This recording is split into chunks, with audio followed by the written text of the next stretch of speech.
Olá, aluno, tudo bem com você? Estamos aqui na aula de número 2 da disciplina Introdução ao Projeto de Arquitetura e Urbanismo.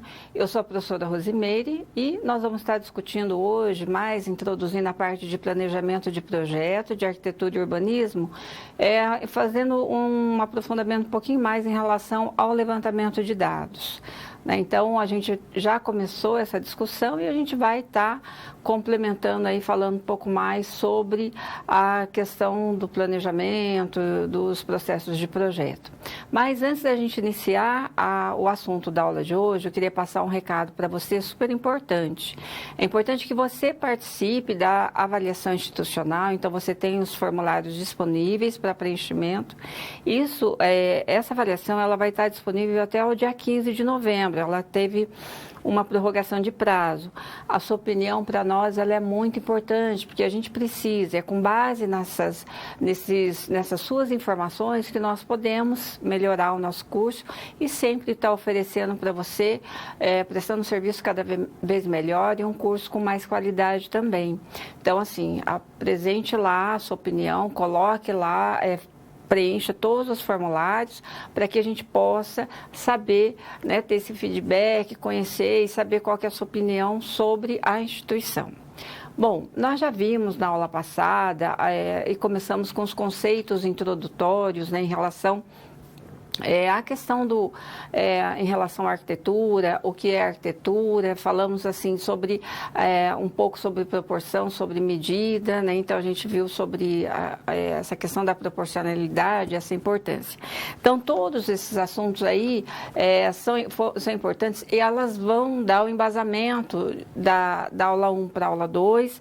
Nós falamos também da relação com o entorno, dessa importância da gente ter essa sensibilidade. E é um aspecto técnico importante quando a gente vai estar tratando da implantação de um edifício, quando a gente vai projetar, a gente precisa conhecer esse entorno. Então, existem coisas que a gente só consegue ver, visitando o local, tirar essas dúvidas. Então, a gente abordou essa importância. A gente falou também da definição do homem como nossa unidade de medida, então a importância de você ter essa relação, porque os projetos são feitos para serem utilizados, então os ambientes eles têm as funções, então a importância da gente ter o homem como unidade de medida. Então, hoje a gente vai dar o prosseguimento com relação ao processo de projeto, desde a concepção aí até o detalhamento. A gente vai iniciar e hoje aprofundando um pouco mais sobre o levantamento de dados.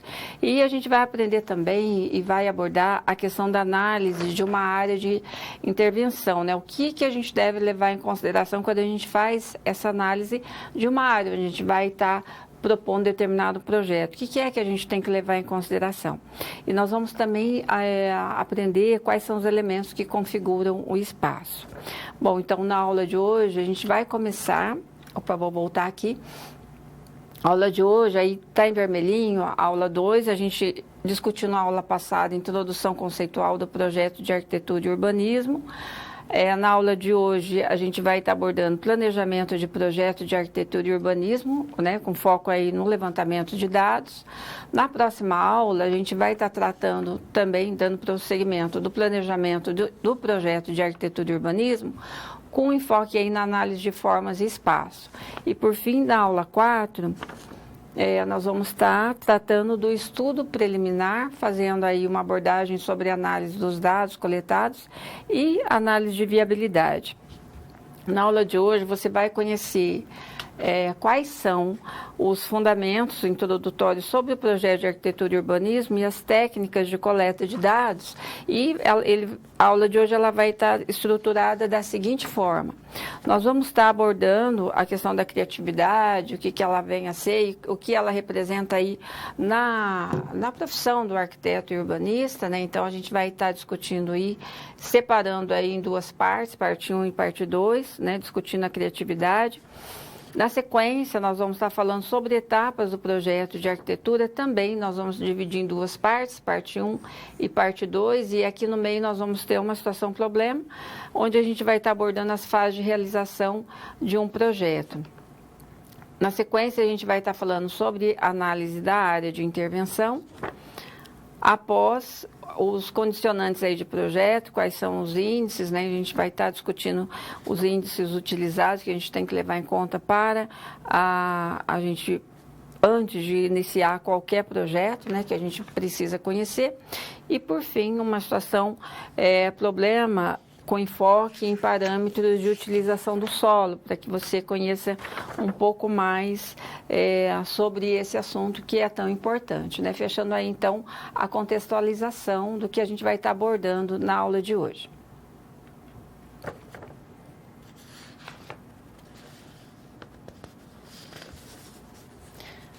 Bom, quando a gente vai tratar da criatividade, então, assim, para os leigos, criatividade, muitas vezes, as pessoas dizem assim, não, a criatividade é um dom, a pessoa nasce com esse dom, né? Na verdade, a criatividade, ela é inerente aí ao ser humano, então ele sempre, nós somos criativos quando a gente tem que resolver um problema, né? Então a gente usa da criatividade, quando a gente, por exemplo, não tem todos os materiais que a gente precisa, a gente usa a criatividade para resolver de uma determinada forma, né? Então, essa questão da criatividade, ou a gente tem ela para resolver algum problema, ou outras pessoas, assim, ela tem isso também, ela é aflorada quando você vê, por exemplo, um artista, um pintor de quadros, né, já tem aí no inconsciente a questão da criatividade. Na arquitetura e urbanismo, a criatividade ela já passa a ser uma solução de problemas. Então, a criatividade ela está relacionada ao bom desenvolvimento de um problema. Então, como que você soluciona isso? Então, como é que você vai fazer um projeto que vai atender às necessidades do seu cliente, às demandas sociais e responder também com técnica, né, e achar as soluções para aquele determinado problema. Lembrando que essa solução ela tem que incorporar também o lugar, fazendo essa análise do entorno em que ele será incluído. É claro que também a forma e a estética, elas também fazem parte desse processo de criatividade da elaboração do projeto. Mas a gente precisa desmistificar aquela ideia de que o arquiteto, ele resolve, assim, ele tem um roupante, uma criatividade, ele de repente achou uma solução para aquele projeto. Então, essa ideia, ela precisa ser desmistificada. Então, a arquitetura, ela não é a base da criatividade. No processo de arquitetura, ela não é relacionada a um dom simplesmente, né? Ela é relacionada à pesquisa, a conhecimento técnico. Então, você achar uma solução para um projeto, ela precisa realmente estar relacionado com muito trabalho. Então, vamos ao quadro. Então, vamos conhecer como ocorre o processo criativo, então, do arquiteto e urbanista. A criatividade é vista, então, pelos leigos como algo relacionado ao imprevisto, ao insólito, ao surpreendente e é considerada quase que como um dom, um talento. Em arquitetura, parece que a criatividade está relacionada com edifícios de aparência estranha, que causam algum impacto visual ou que saem do óbvio. Então, muitas vezes, para um leigo, a arquitetura, a criatividade na arquitetura está muito relacionada a você ter formas ousadas, né? Então, você ter um prédio com uma características aí, desenhos geométricos aí muito diferenciados. Então, pensa, nossa, o arquiteto ele foi criativo. Na verdade, a criatividade, ela tem que compor essa questão estética, a questão da forma, mas também na resolução de um problema. Então, está aí a grande criatividade do arquiteto. E para isso ele precisa estudar bastante, ler, ter muita legislação, porque muitas vezes, você lembra na aula passada que a gente estava falando da criação de um projeto que tem que levar em consideração a solidez, a estrutura, né, a questão da estética, que é muito importante, e também a questão da utilidade, da funcionalidade. Então, muitas vezes, isso, eu trabalho numa área onde eu faço uma análise de projetos, né, ligadas à área de saúde. E eu até recebi uma ligação de uma arquiteta e que ela, primeira vez que estava apresentando aquele projeto para aprovação, e ela falou assim para mim, E eu explicando para ela que, diferentemente de um projeto que você aprova numa Secretaria de Obras do município, a minha função dentro daquela secretaria era analisar a funcionalidade. Então, quando ela me apresentava um hospital ou uma clínica com salas cirúrgicas, eu precisava saber qual era o tipo de procedimento para eu saber quais eram os ambientes necessários relacionados à funcionalidade daquele ambiente. Aí ela respondeu para mim, olha, mas é que o meu escritório sempre foi de criação. Aí eu fiquei pensando, mas o que basta um projeto somente criar o quê? Formas? Porque se o projeto ele não está cumprindo a sua necessidade em relação ao seu funcionamento, do que adianta simplesmente a estética, a escolha de materiais diferenciados, não é? Então foi uma questão importante você ver, e parece uma coisa assim tão fácil de compreender, mas são situações que a gente vê no dia a dia, né? E foi uma situação que aconteceu isso comigo há 2 dias, então, que eu fiquei pensando, nossa, então a pessoa está simplesmente esquecendo desse tripé, né? Está pensando na solidez, está pensando na estética, mas não está pensando na funcionalidade. Então, a criatividade também está nisso, né? A ter um ambiente realmente que ele seja também funcional. Voltamos ao quadro, então. Criar corresponde a um formar, dar forma a alguma coisa e criamos desde que existimos, seja para nos adaptar ao meio, seja por aflorar do inconsciente, como nas artes, por exemplo. Assim, a atividade criativa ela é essencialmente uma solução de problemas. Em arquitetura e urbanismo, o seu significado é diferente aí das artes plásticas, publicidade, moda, entre outros. A arquiteta Zaha Hadid, ela é muito conhecida assim, por ter formas muito ousadas na sua arquitetura, né? Eu vou mostrar para vocês alguns exemplos, vejam. Então, os seus projetos, eles são e têm essa forma bem ousada. E muitas vezes, nos projetos, ela é considerada uma das arquitetas aí mais criativas da arquitetura contemporânea.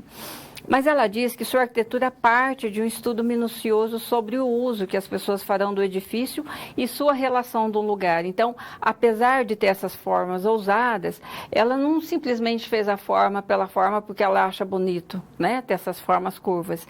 Mas ela fez um estudo minucioso para qual era a função desse edifício e qual era a relação com o lugar que ele tinha. O monumental, o escultório, o grandioso que caracteriza a sua produção arquitetônica não é algo imediatamente aí, nesse caso, intencional, mas esculpido pelo contexto, ou seja, a criatividade aí para Zaha não é simplesmente a forma pela forma. Olha, é muito bonito, né? Mas não é só isso. Mas sim a resposta de um problema estabelecido a partir de um contexto dado naquele determinado lugar. Então, veja a importância que ela dá aí para a questão do entorno, né? Então, não basta somente a estética, ela é super importante, né? A questão da inserção, né? De você inserir essa forma, mas sempre considerar a função, o uso daquele ambiente e também a sua relação do entorno. Fechamos aqui, então, o bloco da criatividade, parte 1. Bom, dando continuidade, então, ao assunto criatividade, aqui a gente parte aqui para aprofundando um pouco mais. Nós, no processo criativo, então, em que é estudada e analisada a questão da criatividade, e nós temos aqui no quadro um processo aqui de fases que é apresentado num livro Como os Arquitetos e Designers Pensam, de Brian Lawson, que ele tenta explicar aí o desenvolver da nossa cabeça em um processo de criatividade. Pensamos que muita gente pensa que teve uma ideia brilhante sobre algum problema, mas na realidade a nossa mente já estava pensando em como resolvê-lo. Então, as fases do processo criativo do ato de projetar, essas fases, elas estão expressas da seguinte forma aqui nessa figura. A primeira delas, colocada como a formulação do problema. Então, levando em consideração da criatividade aí, para o arquiteto, né, ter uma formulação do problema. a tentativa de consciência de solução, que seria a fase de preparação. Muitas vezes você vai e volta aqui, né, para verificar se realmente o problema que você formulou, ele está bem estruturado, né? Então, a gente tem que ir e voltar nessa fase de preparação. Depois tem a fase de incubação, né, onde nenhum esforço aí consciente ainda. E depois a fase de inspiração, que é o surgimento súbito da ideia. E no final, a verificação, que é o desenvolvimento aí do consciente. Então, dentro dessas fases, a gente vai discutir elas um pouco mais. Então, vamos conhecer um pouco mais sobre essas etapas colocadas aqui. Então, para Lawson, existem estágios de pensamento criativo comuns para os arquitetos, o que ele chama, então, a primeira noção, que é a formulação do problema.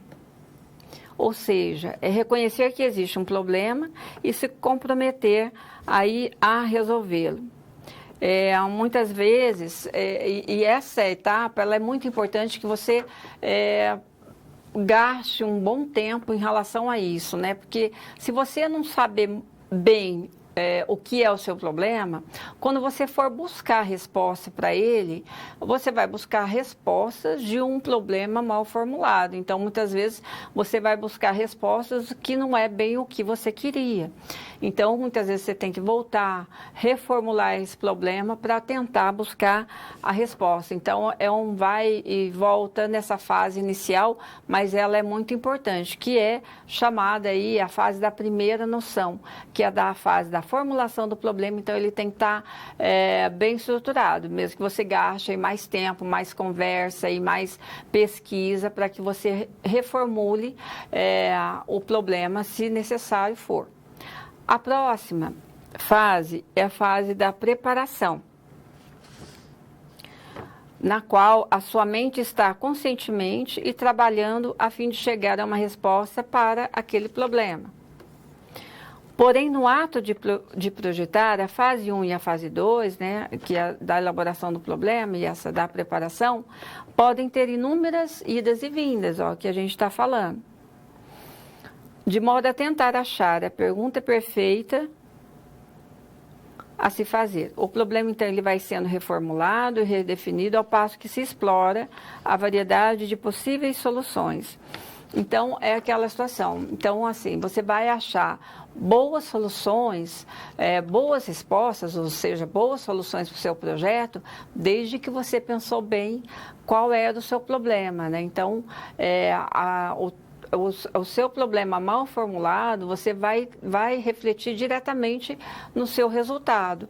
Então, é muito melhor você gastar mais tempo com isso, discutindo com seu cliente, sabendo quais são as suas necessidades, aprofundando no levantamento de dados, né, conhecendo bem os índices aí urbanísticos, né? Necessariamente você tem que estar conhecendo, fazendo essa análise do entorno, mais uma análise, fazendo visitas pessoalmente, né? Não adianta só você ficar olhando, tudo bem, as fotos, imagens, aí satélites ajudam muito, mas muitas vezes estão desatualizadas, então você precisa realmente estar indo lá, né? Verificando, conhecendo o local. Então, muitas vezes, você tem que sentir aquele local, sentir a atmosfera, como é que é a vizinhança, como é que isso acontece, né? Para que você faça uma intervenção de uma forma aí compatível e realmente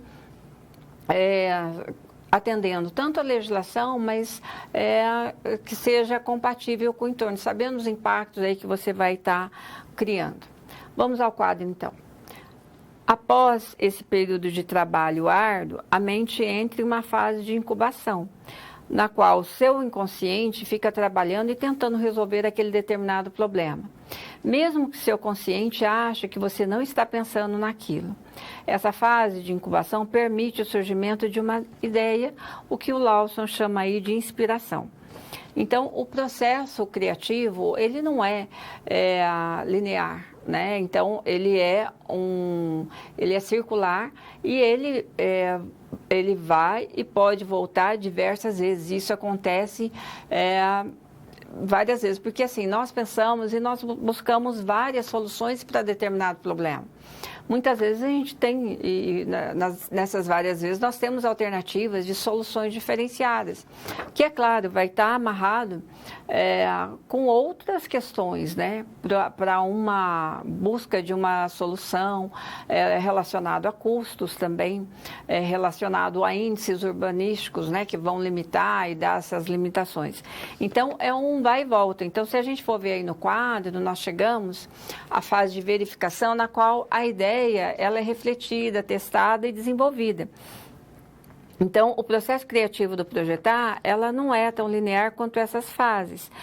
Podemos ir e vir das fases, reformular o problema, verificar e chegar à conclusão de que o problema estava mal formulado. E voltamos, então, para a primeira etapa e um novo período de investigação.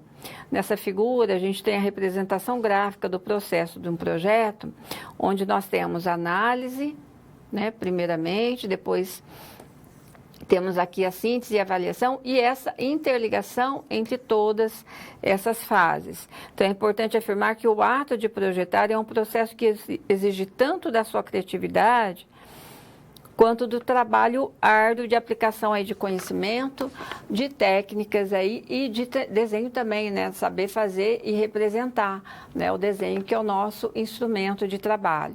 Então, fechamos aqui esse bloco relacionado à criatividade, parte 2. Para se desenvolver um projeto arquitetônico e urbanístico aí, é preciso passar, então, por algumas etapas que a gente vai estar discutindo, então, nesse bloco. Então, veja no quadro comigo, as etapas do projeto de arquitetura devem ser definidas de modo a possibilitar a subsequente definição e articulação das etapas das demais atividades técnicas que compõem o projeto da edificação. Então, nós temos essas etapas definidas na NBR 3.532, de 1995, que é referente à elaboração dos projetos de edificações.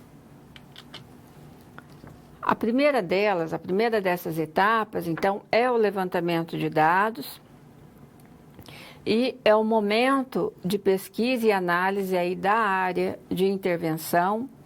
É uma etapa de pesquisa na qual existe a procura por bases técnicas, análise de insolação e ventilação predominantes, realização, então, de registros de vistorias no local da futura edificação e também de arquivos cadastrais, pesquisa de legislação, estudo do entorno, transporte coletivos, acessos, também levantamento topográfico, e também o cadastral, vias, calçadas, guias, edificações pré-existentes, entre outras informações relevantes para iniciar o projeto. Então, quando a gente vai levantar esses dados daquele local, a gente tem que analisar várias questões, né? Então, isso está muito relacionado às características daquele local, daquele entorno, e várias outras questões, a depender, assim, por exemplo, às vezes a gente precisa implantar um empreendimento que ele é um polo gerador de tráfego, por exemplo.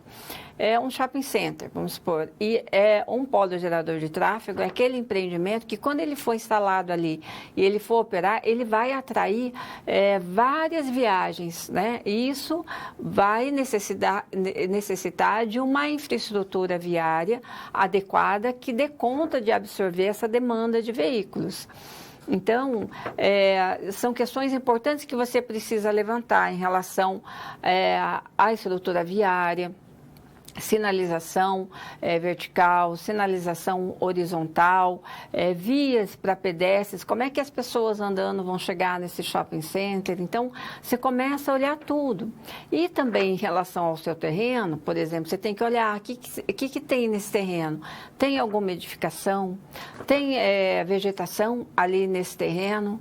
Né? Qual as características ali, né? Se esse terreno ele tem qual é a topografia dele, né? Então, várias questões são colocadas aí nesse levantamento de dados e ele vai ser super importante, porque a partir disso que você vai começar a pensar, né, nesse problema que você precisa buscar uma solução. Então, um aspecto aí super importante. Então, com todos esses dados na mão, a próxima etapa é desenvolver, então, o programa de necessidades, que se refere à criação de uma lista que contém todos os espaços necessários para atender ao usuário que usufrui do espaço e para atender à função daquele determinado edifício. Nesse estudo, incluem-se números e dimensões.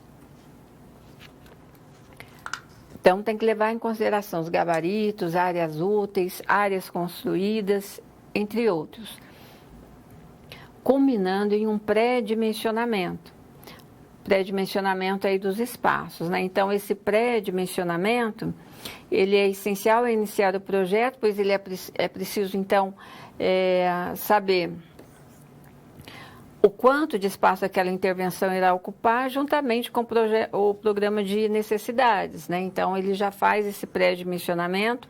É preciso saber, por exemplo, quantos metros quadrados irá ocupar e qual a dimensão de cada área de intervenção.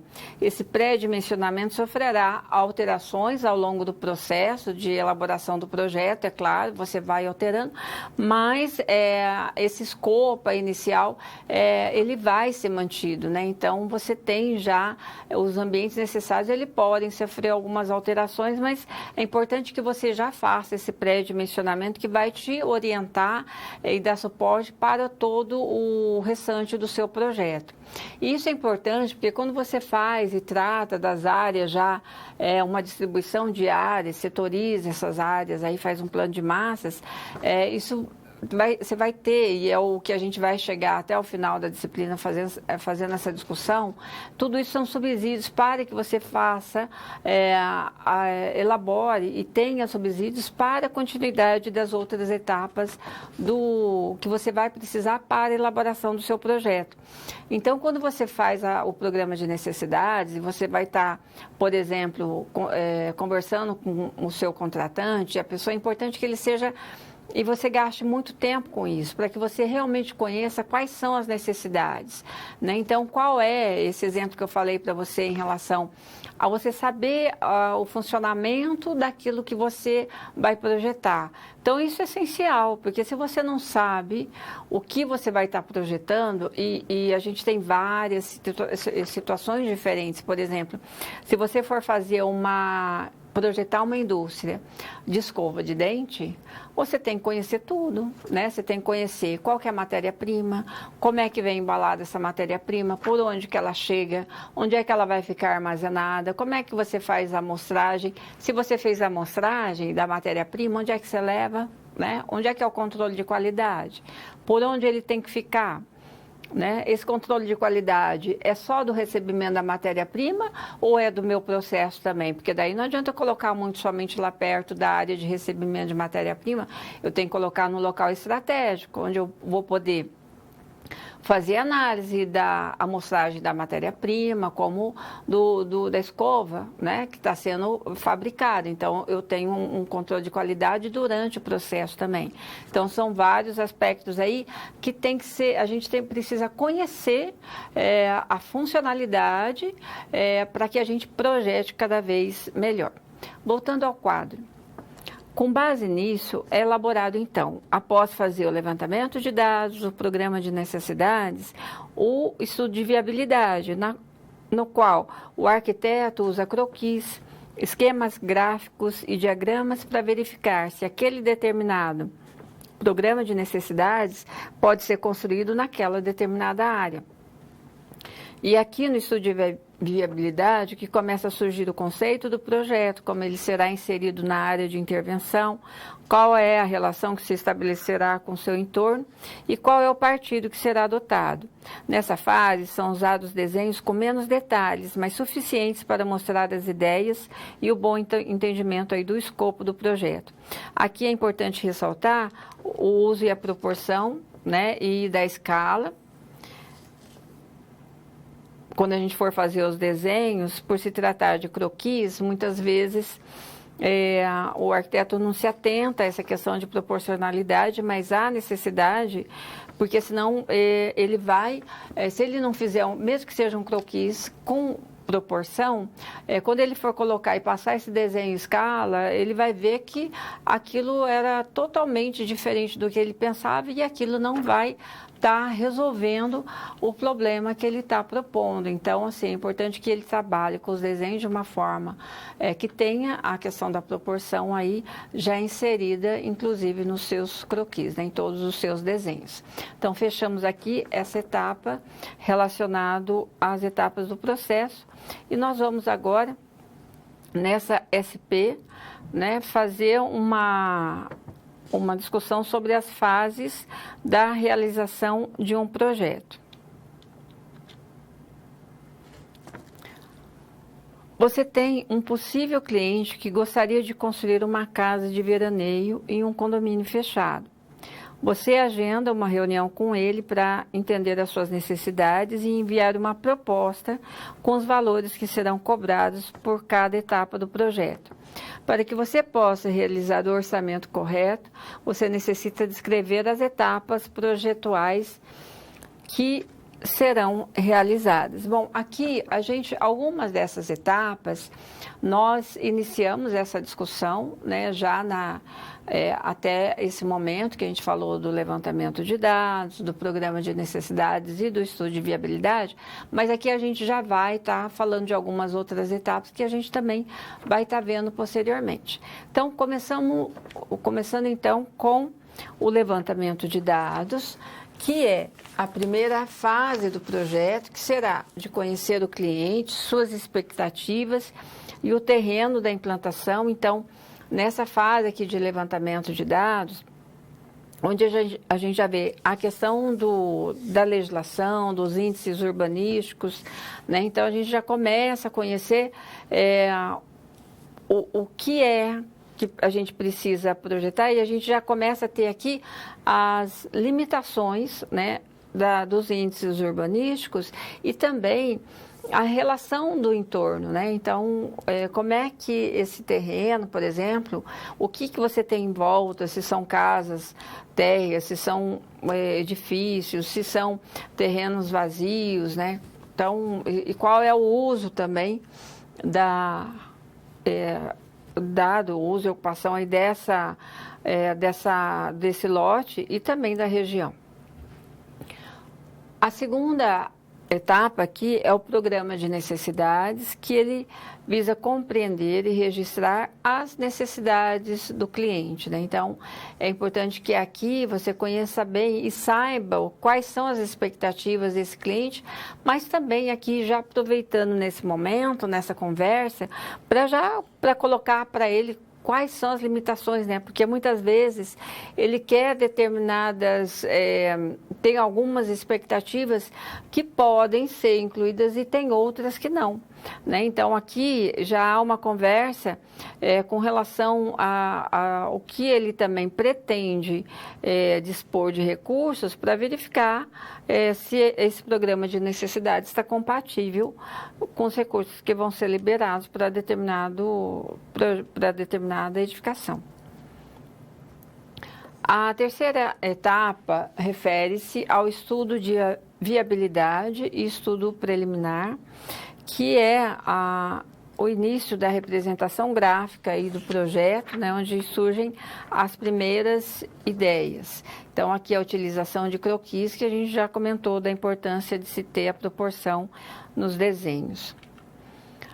Na sequência, depois disso, nós temos a etapa de anteprojeto, que seria o refinamento do projeto após a aprovação do estudo preliminar. O projeto, na sequência, o projeto legal, que é feito com base no anteprojeto e contempla aí as informações necessárias para aprovação nos órgãos competentes aí fiscalizadores.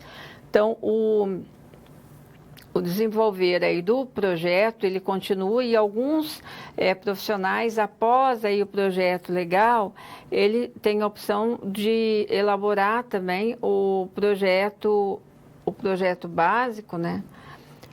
só que ele é logo após o projeto legal, ele seria como se fosse um projeto que é uma fase, um pré-projeto executivo, né? Ele antecede o projeto executivo, mas ele é opcional. Então, alguns arquitetos profissionais, eles optam por fazer o projeto básico, outros optam para fazer direto o projeto executivo.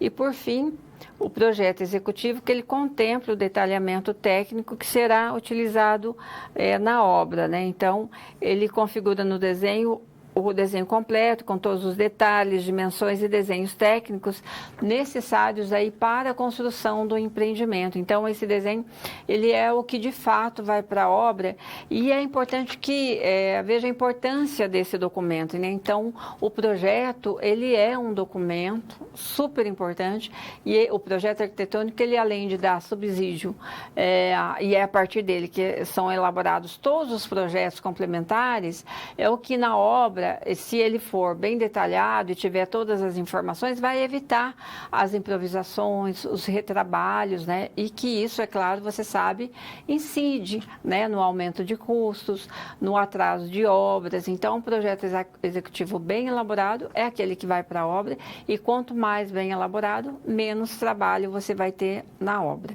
Então, nós fechamos aí a situação problema de número 1, colocada aqui na primeira parte da aula de hoje.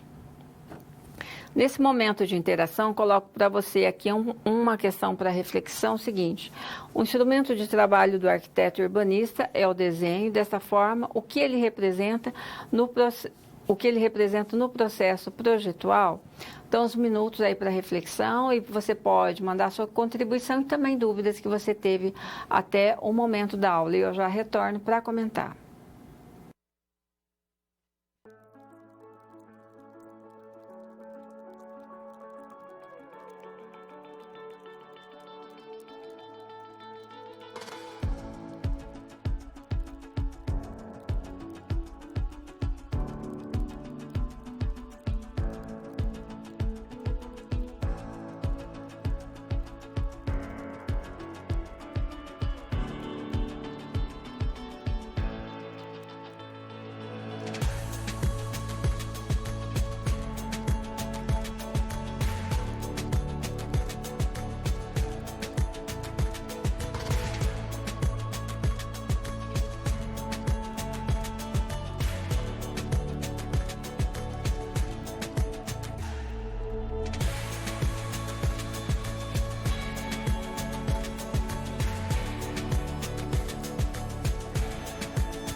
Bom, o desenho é a forma de expressão, né, do arquiteto e urbanista, super importante. Ele é um documento onde ali, além de representar as nossas ideias, nós damos subsídios para outros profissionais, né, para que eles elaborem os seus projetos complementares. Nós damos subsídio através do projeto arquitetônico para que a obra seja realizada da melhor forma possível. Então, através do projeto arquitetônico, a pessoa que te contrata, ela consegue visualizar como é que vai ficar aquela edificação depois de pronta, né? Então, ele consegue fazer isso. Então, um projeto bem elaborado, ele vai dar subsídio para vários profissionais, né?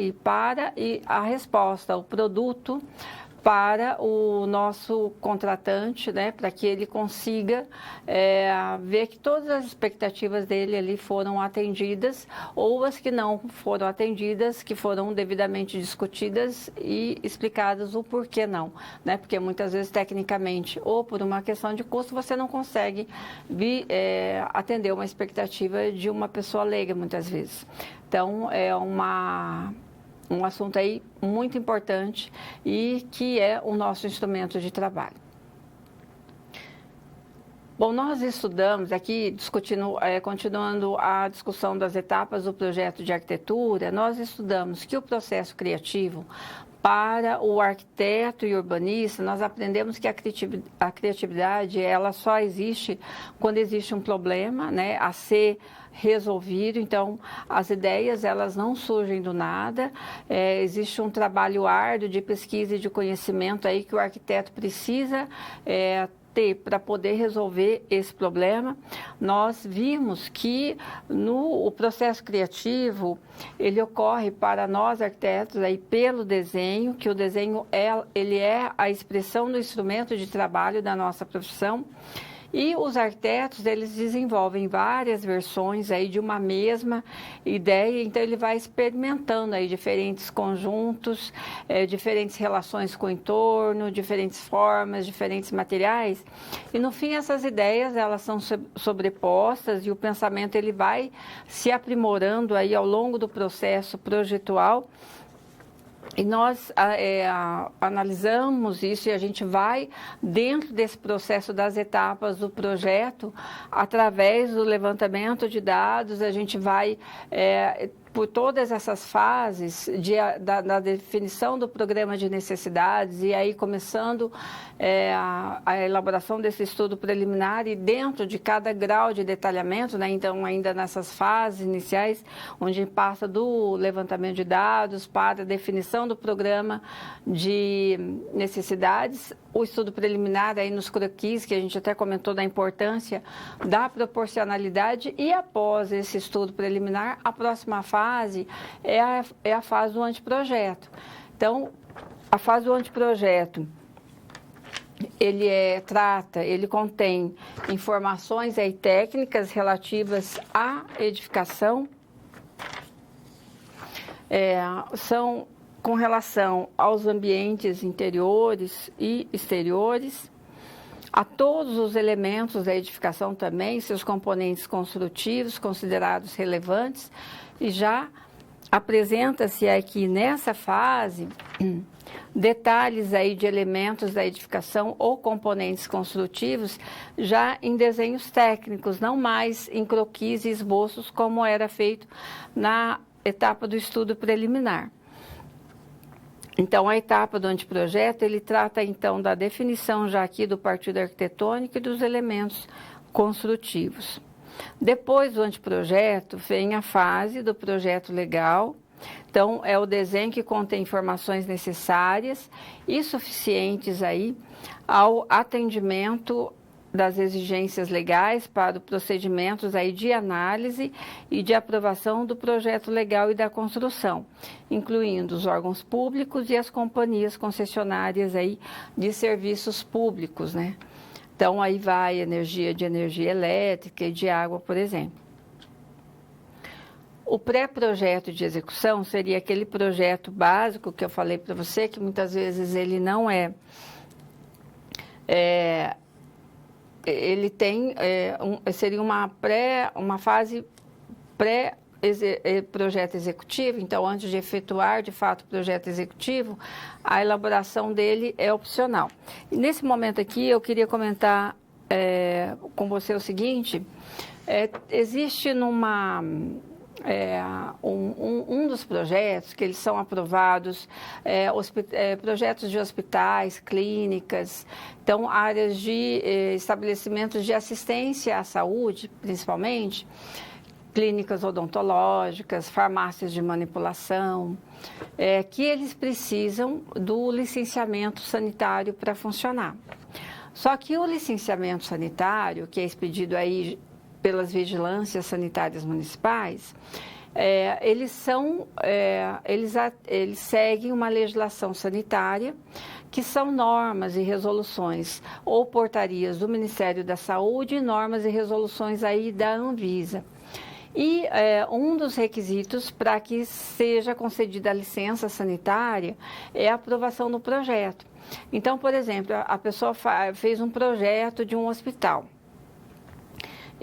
Ela não pode fazer um projeto de um hospital simplesmente com base no Código Municipal de Obras.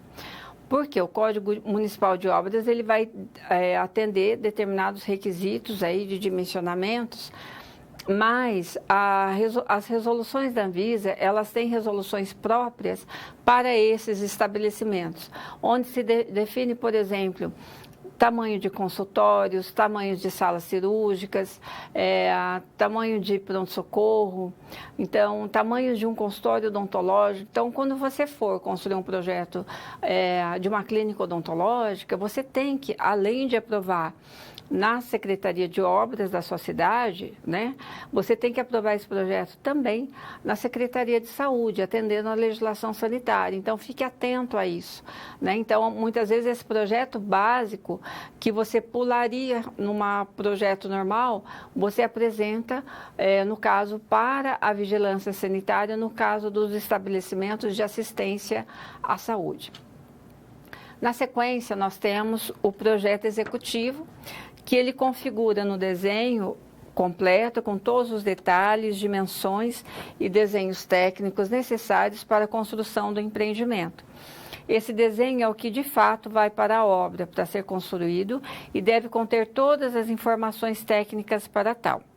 Apresenta de forma clara e organizada todas as informações necessárias à execução da obra e todos os serviços aí inerentes. Nós temos aqui, mostrando para você, uma imagem que mostra, né, as etapas do projeto de arquitetura. Aqui nós começamos pelo briefing, que seria a fase de levantamento de dados, onde você define o seu problema a ser resolvido. Aqui também se elabora o programa de necessidades. Na sequência, nós temos aqui o estudo preliminar, que é a fase de análise de viabilidade, né? Aqui é onde ocorre a definição do conceito e do partido. Depois nós temos o projeto legal, mas aqui entre um e outro nós temos o anteprojeto, que seria um refinamento aqui do estudo preliminar, após o projeto legal, que ele vem atender a legislação urbanística e a aprovação dos projetos nos órgãos de licenciamento, né, ou de concessão da aprovação dos projetos, quer seja uma Secretaria de Obras ou planejamento, a depender do organograma de cada prefeitura. E, na sequência, a gente teria o projeto executivo, aqui no meio, aquele opcional que eu falei para você, que seria o projeto básico, né?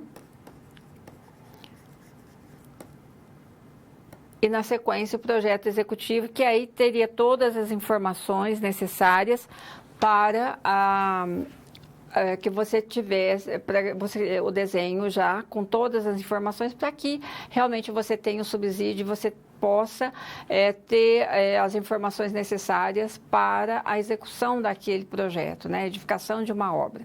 Então, fechamos aqui o nosso bloco. E agora entrando no bloco referente à análise da área de intervenção. Aqui é importante que a gente tenha a questão da análise da área de intervenção, ela leva em consideração vários aspectos. Então, assim, é importante que a gente, já falou, faça um projeto levando em consideração o seu entorno. Então, várias informações são importantes, porque o arquiteto, ele não pode pensar no edifício somente no edifício, né? Então, erra o arquiteto que faz isso. Ele não pode pensar somente internamente como é que vai ser esse edifício, sem pensar nos acessos, a via, né, que passa, se é uma via arterial, se é uma via coletora, se é uma via local. Então, e muitas vezes, quando a gente pensa assim, nossa, isso aqui a gente não pode simplesmente fazer um edifício ou fazer ele colocar num determinado terreno, cercar tudo, murar tudo e isolar ele, né, do contexto daquela cidade. Então, existe uma relação. Essa relação do entorno, ela é muito importante. Então, a gente pensar, e esse pensamento do arquiteto, quando ele vai ver aquele local, é importante que ele conheça a geomorfologia daquele lugar. Então, que ele conheça aquele relevo, né, estudar as formas desse relevo, qual é essa topografia, né? Então, qual é a sua relação com o entorno, qual é o gabarito, se são casas térreas, então, se é tudo casa térrea, você vai querer construir um prédio super alto, né? Será que é a melhor solução para aquela situação, para aquela vizinhança? Então, quando a gente vai projetar, é importante que a gente conheça essas características e para que a gente possa trabalhar da melhor forma possível, e é importante que você faça uma análise, né, dessa área. Vamos conhecer um pouco mais sobre isso. Então, além de conhecer o relevo, é preciso também saber quais são os padrões de uso desse lugar. O uso do solo, ele é um conjunto de atividades da sociedade sobre uma aglomeração aí urbana.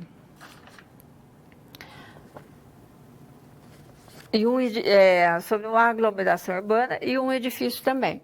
Ou seja, você já deve ter ouvido falar muito sobre isso, né? Então, o que é o uso do solo? É o que pode ter naquele determinado local. Então, ele é a combinação de um tipo de atividade exercido no local. É um tipo de assentamento ou edificação. Já a ocupação do solo é o quanto de área construída e de fato existente no território, ou seja, a maneira pelo qual o edifício ele pode ocupar determinado terreno. Então, é importante que a gente tenha bem isso aqui muito bem claro, e a gente vai utilizar bastante. Você sabe que é muito comum, muitas vezes, e eu vejo muito, eu já recebi projetos, por exemplo, para analisar, onde a pessoa propõe lá para mim, ele vai ser uma distribuidora de shampoo, por exemplo. E ele faz o projeto, ele apresenta, porque o projeto de interesse em saúde também é um projeto que precisa ser analisado, né, muitas vezes pelo órgão aí, de vigilância também. E muitas vezes eu recebi o projeto e eu perguntava assim, mas você já verificou se naquele local poderia ter um comércio atacadista? Ele falou, eu esqueci de ver. Então, assim, quando ele foi ver, ele não podia se instalar ali. Só que ele já contratou o profissional, já fez o projeto, muitas vezes já estava comprando, né, materiais, talvez, e ele não sabia e se equivocou, né? Achou que poderia ter determinada atividade e não poderia. Então, a primeira coisa é saber se aquela atividade que você quer instalar ali naquele local, ela é permitida. Então, voltamos ao quadro. Uso e ocupação do solo são ambos mecanismos de planejamento urbano que definem o que pode ou não pode ser construído em uma determinada área. Qual é a atividade apropriada ou não para aquela região e qual o tamanho da edificação em relação ao terreno disponível. Então, a gente vai, a uso e ocupação do solo é uma das primeiras coisas que você tem que consultar e saber quando você vai fazer qualquer tipo de projeto. Então, o quanto você pode construir configurando aí o regime urbanístico, saber o que é que pode e de que forma você pode aí estar ocupando esse determinado esse determinado terreno. E as questões de uso e ocupação do solo, eles são definidos no plano diretor de cada município. O plano diretor você já deve ter ouvido falar, né? Do plano diretor ele tem que ser participativo, ter as audiências públicas. Então, ali é onde nós temos as diretrizes urbanísticas aí para uma cidade. Então, é um instrumento super importante. O plano diretor, ele cada cidade tem seu plano diretor, então esse negócio de copiar e colar não dá certo, né? Não pode acontecer dessa forma e ele tem que ser revisado. Então, acompanhe comigo. O plano diretor serve para orientar a atuação do poder público e da iniciativa privada na construção dos espaços urbano, rural e industrial, na oferta dos serviços públicos aí essenciais, visando assegurar melhores condições de vida para a população. Não são em todas as cidades que existe um plano diretor, ele é obrigatório para cidades que tiver mais de 20 mil habitantes, né, ou integrantes de regiões metropolitanas, ou que seja em área de interesse histórico, ou em área aí que seja considerado de maior significativa e ambiental também, determinadas áreas também com essas características há essa necessidade. Então, o plano diretor, ele é um instrumento aí importante que dá essas diretrizes, reforçando que é um plano que ele precisa estar sempre sendo revisado. E por quê? Porque as cidades crescem, as cidades, elas são dinâmicas, então o plano ele tem que acompanhar essa realidade. Uma outra legislação também importante, que é com relação à lei de zoneamento, que ele é uma ferramenta aí fundamental, importante no planejamento de uma cidade, garantindo o seu desenvolvimento ordenado, e cada município tem a sua própria legislação, assim como cada município tem seu próprio plano diretor. Na lei de zoneamento, o território municipal é dividido em partes e são as chamadas zonas, né? Então, algumas cidades aí você tem ZR1, Zona Residencial 1, Zona Residencial 2, ZC1, né? Zonas comerciais, zonas industriais, onde se definem para cada uma delas normas de uso e ocupação do solo. Quando a gente vai fazer essa análise de intervenção, então, fora essa questão de legislação, é importante que a gente avalie também a questão do gabarito. É saber a altura das edificações do entorno, saber quanto que você vai poder crescer, né? Quantos pavimentos você pode ter, né, nesse seu terreno, que também é uma informação super importante para você saber quanto que você pode projetar. Então, o que vem a ser o gabarito? É o quanto de altura que essas edificações têm. Essa análise é importante, uma vez que é preciso considerar as características aí do entorno. Então, muitas vezes é o que a gente falou, às vezes você tem uma região onde o seu entorno são várias casas unifamiliares, pequenas. Então, quando você vai projetar um edifício, sei lá, de 30 andares ali, que impacto isso vai causar para a vizinhança? É a melhor solução, realmente, para isso? Né? Então, isso é importantíssimo. Então, saber o gabarito do entorno e saber qual pensando no seu projeto, que interferência isso vai causar. Uma outra questão também importante na análise de uma área de intervenção é a questão dos acessos, né? Porque é a partir dos acessos que se definem os fluxos principais do projeto, a conexão com a cidade e com o entorno imediato. Então, a questão do sentido da via, a largura da via, se tem estacionamento perto ali que vai obstruir ou tampar a visão da entrada do estacionamento, né? Do seu terreno.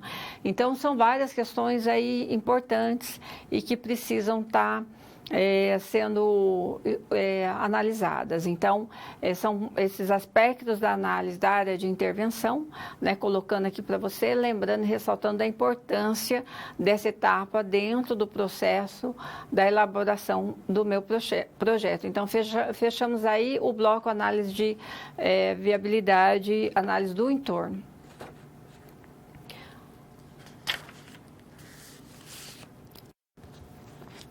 Bom, quando a gente vai iniciar a elaboração de um projeto, uma das coisas aí principais que a gente falou é conhecer a legislação. né, saber qual é a legislação para que a gente veja quais são as limitações, quais são as condicionantes. Então, essa legislação ela é importante. Então, dentro disso, a gente tem dentro do município, lembrando você, o plano diretor, né, que ele dá, orienta aí tanto a atuação do poder público como a iniciativa privada na construção aí do espaço urbano e rural também, e sempre esse plano diretor ele busca melhorar as condições de qualidade de vida, né? Então evitar o uso em determinadas áreas, preservar determinadas áreas de interesse aí, ambiental muitas vezes ou histórico, então é importante que sejam atendidas, então cada cidade tem a sua política urbana e tem, lembrando que ela tem uma data de validade, porque a cidade ela funciona de uma forma bastante dinâmica. Então, ou seja, o plano diretor ele tem que considerar essa realidade. Nós vimos também a importância da lei de uso e ocupação do solo urbano para que a gente não cometa o erro de repente, fazer um projeto no local onde não é permitida aquela atividade. Então, é importante que você conheça bem essa questão do zoneamento definido dentro daquele município. Quanto ao uso e ocupação do solo também, saber até que altura você pode construir naquele lote, naquele terreno, quanto que você pode ocupar de terreno e também com relação quanto que você tem que deixar de recuo, qual é a porcentagem de áreas permeáveis. Isso tudo o que são? São os índices urbanísticos que a gente tem que verificar sempre que a gente tem que iniciar um projeto. Então, nós vamos começar aqui com o primeiro desses índices, que refere-se à taxa de ocupação, que é a porcentagem do terreno que é ocupado, então, pela edificação, e ela não depende, então, do número total de pavimentos que a sua construção terá. Ela serve para regular o equilíbrio entre os espaços construídos e vazios de cada lote, visando uma ocupação que permita a ventilação e a insolação urbana e da construção. Então, se, por exemplo, você tem a taxa de ocupação de 50%, isso quer dizer que você pode ocupar 50% da área do terreno e 50% tem que ficar vazio. Se você tem uma taxa de ocupação de 30%, isso quer dizer que você pode ocupar a área de 30% do terreno e 70%, então, ficar vazio. Então, é uma taxa, é um índice importante que você precisa consultar. Na sequência, o próximo é o coeficiente de aproveitamento, que é a divisão entre a área construída de uma edificação e a área total do terreno. Ele serve para regular as densidades construídas nas zonas aí da cidade. E ele pode interferir, inclusive, no valor da terra. Então, é um índice aí muito cobiçado, porque ele tem um valor econômico, aí ele reflete no valor econômico do terreno, porque geralmente quanto maior esse coeficiente de aproveitamento, maior é o valor do terreno, porque você pode crescer, você pode ter um prédio de 10 andares ou de 20, 30, então isso aumenta, claro, o valor do seu terreno.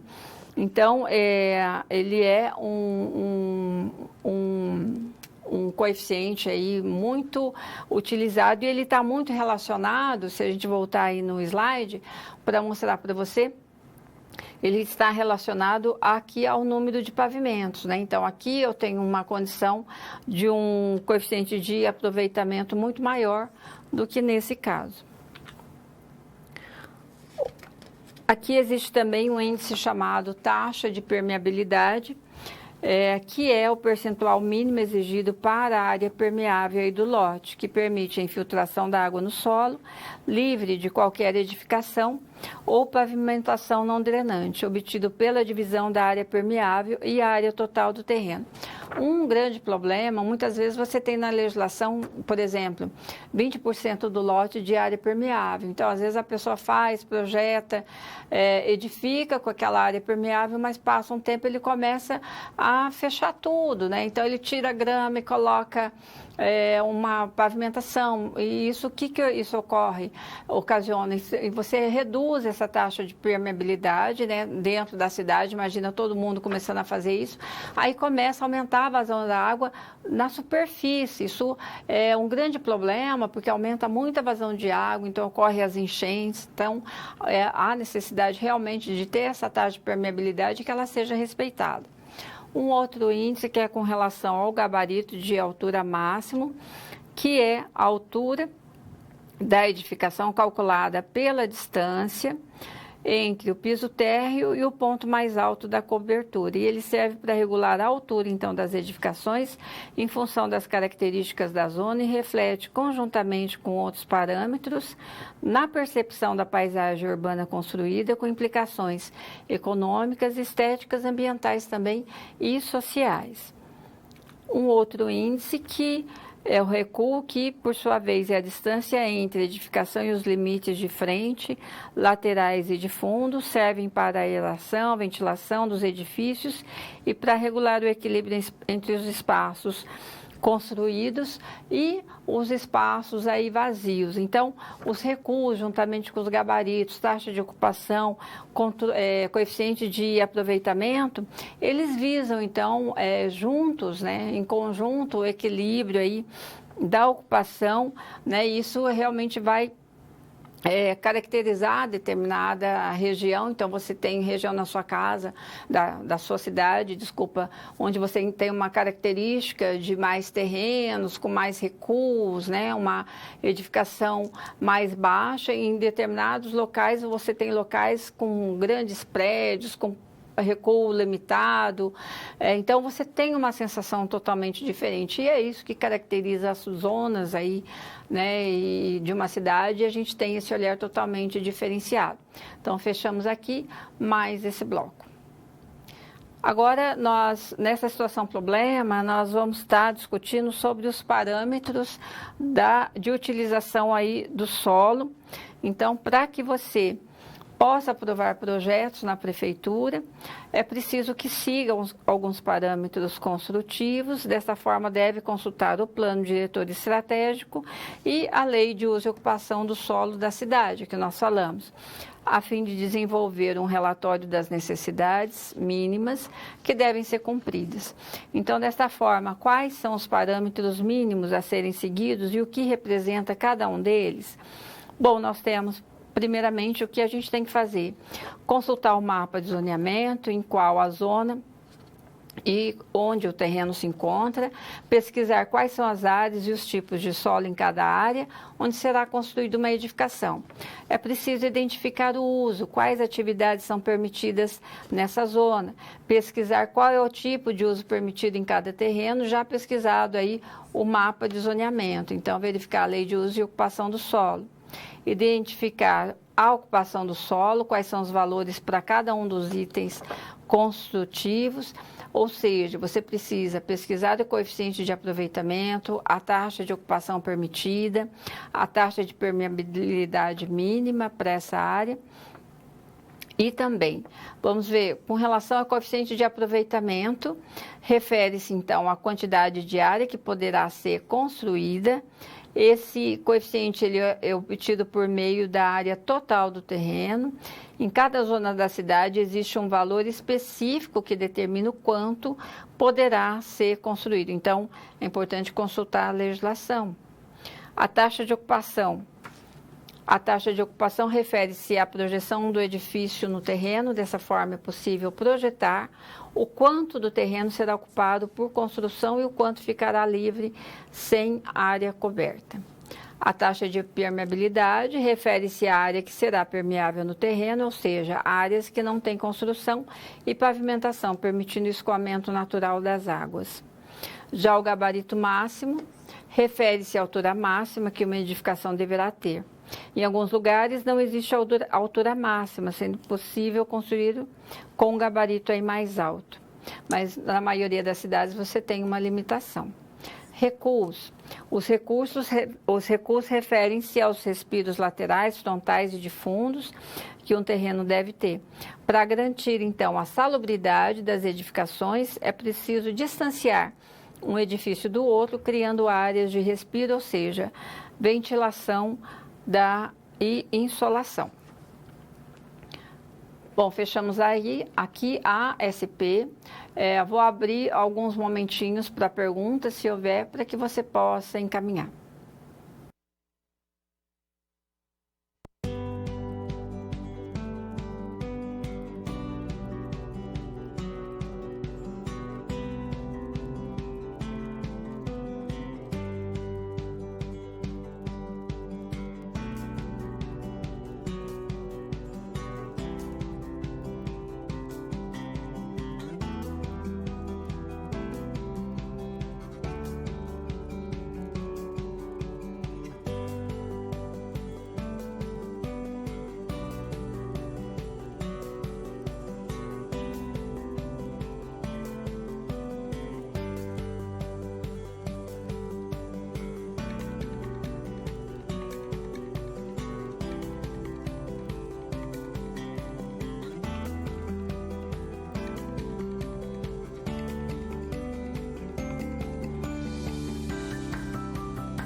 Bom, como não tivemos perguntas na aula de hoje, eu vou iniciar a recapitulação de alguns pontos que nós vimos aqui na aula de hoje. Então, nós temos aqui o assunto da aula, planejamento de projeto de arquitetura e urbanismo, aí com foco em levantamento de dados. Nós falamos aqui na aula com relação à questão da criatividade, né, com enfoque aí com relação à profissão do arquiteto e urbanista, que não basta, quer dizer, a criatividade, ela não veio assim no estalo, né? Então, quando você vai projetar, você não tem uma solução que, de repente, você dormiu, teve uma ideia e, de repente, veio a solução ali. Não é isso, né? Então, a criatividade para o arquiteto urbanista está ligado a uma resolução de um problema a ser resolvido. Então, isso é trabalho árduo, é pesquisa, né? É estudo, é conhecimento, é estudo de legislação, é tentativas, errar, né? E voltar, refazer. E que esse processo da própria criatividade dentro do processo de projeto, ele vai e volta muitas vezes, até que você consiga muitas vezes voltar e pensar o seguinte: bom, o problema que eu formulei aqui, ele não era bem esse, eu preciso adequá-lo para que realmente eu consiga ter um resultado mais compatível, né, com o que é a expectativa do meu cliente com atendimento às legislações, aos índices urbanísticos e também com essa minha relação com o entorno. Muitas vezes ele tem que ser revisado. Nós falamos também das etapas da elaboração de um projeto de arquitetura. Então, falamos do levantamento de dados, do programa de necessidades, falamos do estudo preliminar, do anteprojeto, do projeto executivo, né, que ele que vai dar o respaldo aí para a obra. Falamos da análise da área de intervenção de uma cidade, que deve levar em consideração vários aspectos, né, em relação à própria área, com relação ao seu entorno, né? Então, que essa análise ela é importante e vai interferir também, né? Ela vai fazer vai fazer parte aí da minha própria criatividade, de acordo com as características e da minha sensibilidade que eu vou fazer, que eu vou ter a partir dessa análise que eu vou estar realizando da área de intervenção. Uma outra questão importante que a gente verificou é com relação às condicionantes de projeto. Então, assim, eu tenho que levar em consideração o plano diretor de uma cidade, né? A gente falou sobre a lei de uso e ocupação do solo, né, que é um aspecto importante. Falamos sobre a questão da taxa de ocupação, né, que tem que ser atendida, a taxa de ocupação, o coeficiente de aproveitamento, a taxa de permeabilidade, né? Falamos sobre recuos, né? Falamos aí sobre aspectos importantes e são condicionantes. Então, antes de eu iniciar um projeto, eu preciso fazer uma visita no local, saber quais são os entroncamentos, saber se perto daquele meu terreno tem algum prédio histórico, por exemplo. Existem situações onde, por exemplo, você tem um prédio histórico e você não pode obstruir a visibilidade daquele local, então fica limitada a sua altura daquela edificação, por exemplo. Ou uma ocupação total do terreno. Então, é importante que eu vá verificar. Pode ser que ao lado do meu terreno tem uma escola, um posto de combustível, um hospital, e isso vai interferir no que eu vou projetar, com certeza, né? Ou pode ser que seja uma praça, pode ser que seja uma viela, né? Uma parede cega, uma indústria, não sei. Então, assim, eu preciso conhecer o meu terreno, as suas características, preciso conhecer o meu entorno e preciso conhecer quais são as condicionantes do meu projeto. Então, nós vamos acompanhar no quadro, a respeito dos fundamentos do projeto arquitetônico e urbanístico, considerando os fatores de custo, durabilidade, manutenção, entre outros, bem como os regulamentos legais, as exigências, então, culturais, econômicas, estéticas, técnicas, ambientais e de acessibilidade dos usuários. E nós vamos ver, nas próximas aulas, a gente vai estar aprofundando as questões do programa de necessidades, o pré-dimensionamento, vamos estar falando sobre fluxos, além de questões de partido arquitetônico e os elementos aí que são definidores de espaço. E, por fim, nós discutiremos a respeito também dos planos de massa. Então, isso é o que vai estar vindo aí pela frente. Eu espero que você tenha gostado da aula de hoje e nós encontramos, então, na próxima semana.